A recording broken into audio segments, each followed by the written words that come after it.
I never thought 3 simple words from my dad, "Why didn't you drive?" would crack open the secret I'd been hiding for years.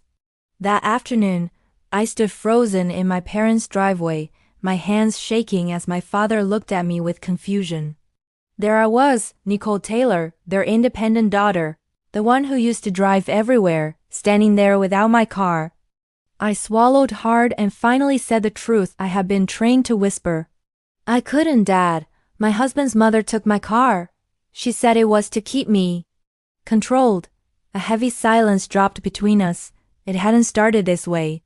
When I married Evan, his mother, Linda, seemed so warm and helpful. She was always offering advice, cooking meals, and constantly reminding me how lucky I was to marry into their family. At first, I just thought she was overprotective, you know? But slowly her kindness twisted into rules.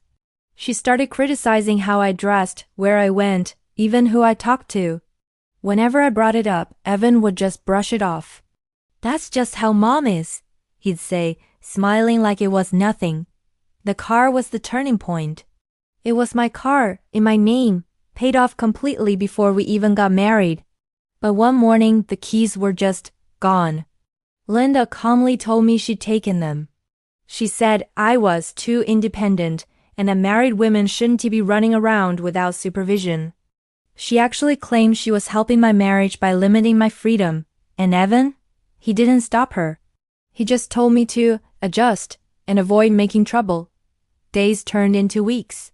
Linda drove me only when she felt like it. Trips to the grocery store became interrogations. My phone calls were monitored. I started missing important work meetings and lunches with my friends. I felt smaller every single day, like my entire world was shrinking to the size of my house. I kept telling myself it wasn't really abuse because no one was yelling or hitting me. But deep down, I knew I was being controlled. It was a slow, quiet suffocation. And that brings me back to that day at my parents' house. The words finally just spilled out of me.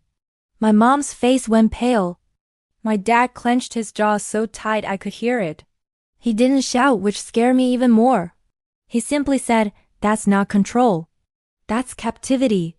For the first time in so long, I felt seen. I felt heard. My parents insisted I stay the night. When Evan called, my dad answered.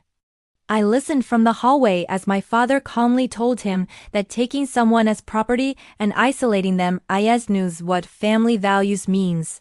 Evan tried to defend his mother, of course. That as when my dad said the words that changed everything. Then Nicole wanted to be coming back. The next morning, my dad drove me to the police station. I was terrified, but the officer was kind and explained that what Linda did was illegal. With their help, I got my car back. Linda screamed, she cried, she accused me of destroying the family. Through it all, Evan stayed completely silent. That silence told me more than any argument ever could. I filed for separation within a week. It wasn't easy. I doubted myself constantly. But every single time I turned the key in my car and felt that engine start, I remembered what freedom felt like. I went back to work full-time. I reconnected with the friends I'd been forced to ignore. I started therapy and learned that real love never, ever requires you to ask for permission to exist. Months later, my dad asked me again, very gently this time, "Are you okay now?" I smiled and nodded, my hands gripping my own steering wheel, because this time I drove myself there.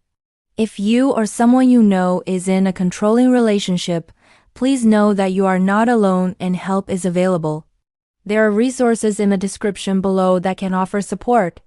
Thank you for listening to my story. Please like and subscribe for more content.